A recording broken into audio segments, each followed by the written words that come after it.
పాకిస్తాన్ మన దేశం నుంచి విడిపోయి స్వతంత్ర దేశంగా అవతరించేటప్పుడు ఆ దేశంలో అక్కడ ప్రభుత్వం ఏర్పాటు చేసినంత వరకు ఎటువంటి ఫెసిలిటీస్ కానీ లేదు. అందుకే పాకిస్తాన్ ఇండియా నుంచి విడిపోయిన తర్వాత 1948లో అక్కడ పాకిస్తాన్లో కరెన్సీ కూడా ఆ దేశం స్వంతంగా ముద్రించుకోలేకపోయింది. అందుకే మన ఇండియాలోని రిజర్వ్ బ్యాంక్ ఆఫ్ ఇండియానే స్వంతంగా పాకిస్తాన్ కోసం నోట్లను తయారు చేసి ఇండియాలోనే ప్రింట్ చేసి పాకిస్తాన్కి ఇచ్చి అక్కడ చలామణిలో పెట్టింది. ఆ విధంగా పాకిస్తాన్ ఏర్పడిన మొదట్లో ఆ దేశంలో వాడుకునే కరెన్సీ కూడా మన ఇండియా నుంచే వెళ్ళేవి. ఇక్కడ చూస్తున్నారు కదా, ఇదే ఆ కరెన్సీ. మన ఇండియా పేరుతోనే ఈ కరెన్సీ ఉంది. కాకపోతే సైడ్న గవర్నమెంట్ ఆఫ్ పాకిస్తాన్ అని స్టాంప్ వేసి కింద ఉర్దూలో కూడా పాకిస్తాన్ గురించి అచ్చు వేసి ఇలాంటి నోటుల్ని మన ఇండియా ప్రింట్ చేసి పాకిస్తాన్కి ఇచ్చేది.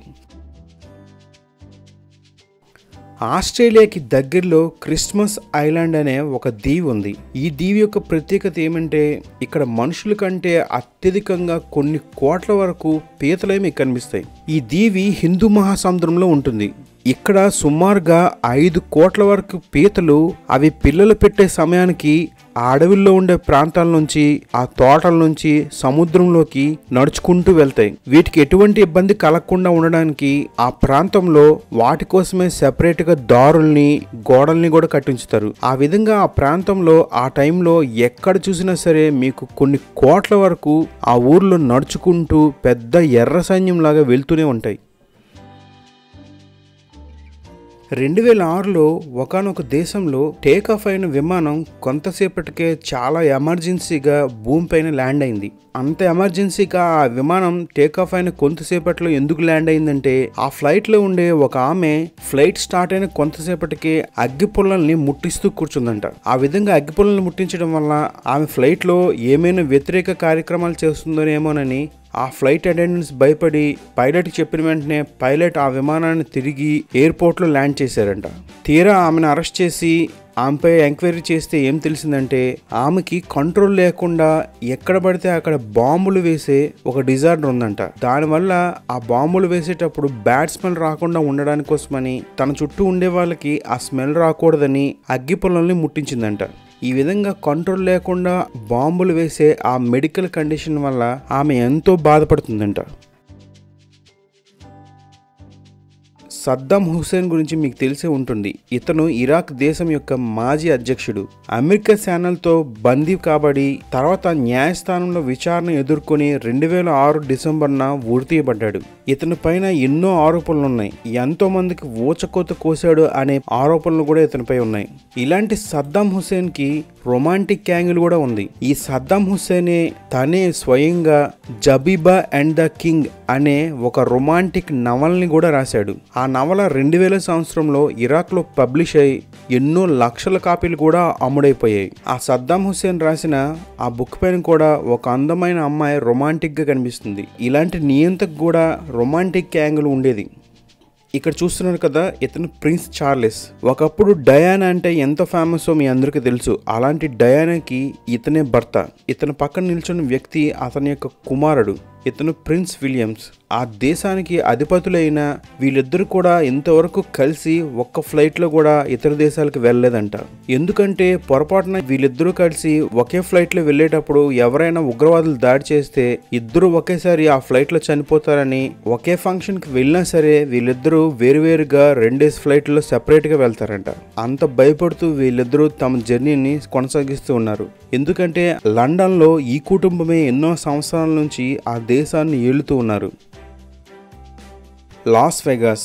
ఈ ప్రాంతం వింటే అక్కడ ఎంజాయ్ చేయడానికి ఎన్నో ఉంటాయి. అన్నిటికంటే ఆ లాస్ వెగాస్ లో క్యాసినోస్ చాలా ఉంటాయి. ఎన్నో దేశాల నుంచి కూడా చాలా మంది కేవలం ఈ క్యాసినోలో ఆడి కొంతమంది డబ్బులు పోగొట్టుకుంటే ఇంకొంతమంది డబ్బులు సంపాదించడానికి వచ్చి వెళ్తుంటారు. ప్రతిరోజు కొన్ని వేల కోట్ల రూపాయలు ఈ క్యాసినోలో చేతులు మారుతూ ఉంటాయి. అలాంటి ఈ క్యాసినోస్ లో మీరు ఎక్కడ చూసినా సరే వాల్ క్లాక్స్ కనిపించవు. ఎందుకంటే అక్కడికి వచ్చే కస్టమర్స్ ఆ క్యాసినోలో ఆడేటప్పుడు వారు ఎంత టైం గడుపుతున్నారో కూడా తెలియకుండా ఆ గేమ్లోనే అలాగే కంటిన్యూ అవ్వడానికి కోసమని వాళ్ళకి ఓపెన్గా టైం తెలియకుండా ఉండడం కోసమని అక్కడ ఏ క్యాసినోలో కూడా వాల్ క్లాక్స్ మీకు పబ్లిక్గా కనిపించవు. ఆ విధంగా ఉంటే వాళ్ళ టైం తెలియకుండా ఎన్ని గంటలైనా అలాగ ఆడుతుంటారని ఆ విధంగా వాల్ క్లాక్స్ని అక్కడ పెట్టకుండా తీసేస్తారు. కొన్ని లెక్కల ప్రకారం చూసుకుంటే ప్రపంచం మొత్తం మీద ప్రతిరోజు ఏదో ఒక చోట బ్యాంక్ రాబరీస్ జరుగుతూనే ఉన్నాయంట. ఆ విధంగా ఆ రాబరీల్లో ఒక రోజుకి సుమారుగా 1,10,00,000 రూపాయల వరకు డబ్బుని బ్యాంకుల నుంచి దొంగతనాలు చేస్తూ ఉన్నారంట. మన ఇళ్లలో చాలా కామన్గా బొద్దింకలు కనిపిస్తూ ఉంటాయి. బొద్దింకలు మన ఇంట్లో ఎలాంటి దరిద్రపు వాతావరణంలోనైనా ఎలాంటి చీకటి వాతావరణంలోనైనా బ్రతికేస్తాయి. ఇవి భూమిపై కంటే అంతరిక్షంలోని కొన్ని ప్రాంతాల్లో పెంచితే చాలా బలంగా తొందరగా పెరుగుతాయంట. అలాంటి ఈ బొద్దింకలు మన భూమిపైన డైనోసార్లు మనుగడ సాగించే కాలం కంటే సుమారుగా 12 కోట్ల సంవత్సరాల క్రితం నుంచే భూమిపైన మనుగడ సాధిస్తున్నాయంట. అంటే ఇప్పుడు మనం చూస్తున్న ఈ బొద్దింకలు డైనోసార్ల కంటే ఎన్నో కోట్ల సంవత్సరాల నుంచి ఇప్పటికీ జీవిస్తూనే ఉన్నాయి. ఆ విధంగా ఈ బొద్దింకలు ఎలాంటి వాతావరణంలోనైనా మనుగడ సాధించగలవు. హిట్లర్, ఇతని పేరు వింటేనే మోనార్క్ కింద అందరికీ తెలుస్తుంది. ఎంత మూర్ఖుడో కూడా తెలుసు. ఇతని పైన ఎన్నో అపవాదులు ఉన్నాయి. అలాంటి ఇంత క్రూరమైన హిట్లర్ కూడా తను సైన్యంలోకి ఈ విధంగా మారకముందు కుర్రాడుగా ఉండేటప్పుడు ప్రీస్ట్ కింద మారిపోవాలనుకున్నాడంట. ఆ విధంగా తను పిల్లాడుగా ఉండేటప్పుడు ప్రీస్ట్ కింద మారిపోయి అందరికీ సేవ చేయాలనుకున్నాడంట. కానీ కొన్ని కారణాల వల్ల ఆ విధంగా చేయలేకపోయాడు. అప్పట్లో ప్రీస్ట్ కింద మారిపోయి ఉంటే మనకి హిట్లర్ అనేవాడు ప్రపంచానికి తెలిసి ఉండేదే కాదు. అలాగే ఈ హిట్లర్కి ఐలురోఫోబియా అనే ఒక ఫోబియా ఉంది. అదేంటంటే ఇతను పిల్లిల్ని చూస్తే ఒక రకమైన భయంతో వణుకుతో వాటికి దూరంగా పారిపోతాడంట. అవంటే హిట్లర్కి చాలా ఎలర్జీ కూడా. అలెగ్జాండర్ ద గ్రేట్, నెపోలియన్, వీరితో పాటు ముస్సోలిని కూడా ఈ పిల్లులంటే భయపడే ఐలురోఫోబియాతో బాధపడేవారు. ఈ రోజుల్లో ప్రతి దేశంలోని ప్రజలు కూడా గ్లోబల్ వార్మింగ్ గురించి ఎంతో భయపడుతూ ఉన్నారు. ఈ గ్లోబల్ వార్మింగ్ వల్ల మంచు ఖండాల్లో ఉండే పెద్ద పెద్ద ఐస్ ముక్కలు కూడా బ్రద్దలై కరిగిపోయి సముద్రాల్లోకి ఆ నీరు వచ్చి చేరుతుంది. దాని వరకు చాలా దేశాల్లో కొంతవరకు భూభాగం మునిగిపోతూ ఉంది. ఈ విధంగా ప్రపంచమంతా ఈ గ్లోబల్ వార్మింగ్ నుంచి భయపడుతూ ఉంటే మన ఇండియాకి, బంగ్లాదేశ్కి మాత్రం ఈ గ్లోబల్ వార్మింగ్ వల్ల ఒక మంచి పని జరిగింది. అదేంటంటే మన ఇండియాకి, బంగ్లాదేశ్కి మధ్యలో సౌత్ తలపట్టి అనే ప్రాంతము కొన్ని దీవుల సమూహంతో ఉంది. ఈ దీవులన్నీ కూడా ఇండియాకి చెందిందని మన దేశం వాళ్ళు, లేదు బంగ్లాదేశ్కే చెందినవని ఆ దేశం వాళ్ళు ఎన్నో సంవత్సరాల నుంచి ఈ దీవుల కోసం మాదంటే మాదని వాదించుకుంటూ ఉన్నారు. అలాంటి ఈ సౌత్ తలపట్టి అనే దీవులు గ్లోబల్ వార్మింగ్ వల్ల హిమాలయాల్లో ఉండే మంచు కరగడం వల్ల ఆ నీరు ఎక్కువగా వచ్చి ఇవన్నీ ఈరోజు సముద్ర మట్టంలో పూర్తిగా మునిగిపోయాయి. ఇన్ని రోజులు ఈ దీవి మాదంటే మాదని కొట్టుకున్న 2 దేశాలు కూడా అక్కడ అసలు సముద్రంలో దీవి కూడా కనిపించకుండా లేకపోవడం వల్ల సమస్య ప్రశాంతంగా ఇద్దరు దేశాల మధ్య తీరిపోయిందని 2 దేశాలు కూడా ఆ ప్రాంతం గురించి ఇప్పుడు పట్టించుకోవడమే మానేశాయి. ఇది ఇప్పటి సంగతి కూడా కాదు. 2010లోనే గ్లోబల్ వార్మింగ్ వల్ల అప్పుడే కంప్లీట్గా సముద్రంలో మునిగిపోయాయి. మన దేశంలో చాలా వరకు కూరగాయలు, పళ్ళు కూడా మన దేశంలో పుట్టినవి కాదు. ఇతర దేశాల నుంచి చాలా మంది వర్తకులు కొన్ని వందల సంవత్సరాల నుంచి మన ఇండియాకి వచ్చి ఇక్కడ విత్తనాలు వేసి ఇక్కడే పెంచుతూ ఆ దేశాల్లో ఉండే కూరగాయల్ని, పళ్ళని మన ఇండియాలో కూడా పెంచి మనకు అలవాటు చేశారు. అదేవిధంగా క్యారెట్ కూడా మన ఇండియాలో పుట్టింది కాదు.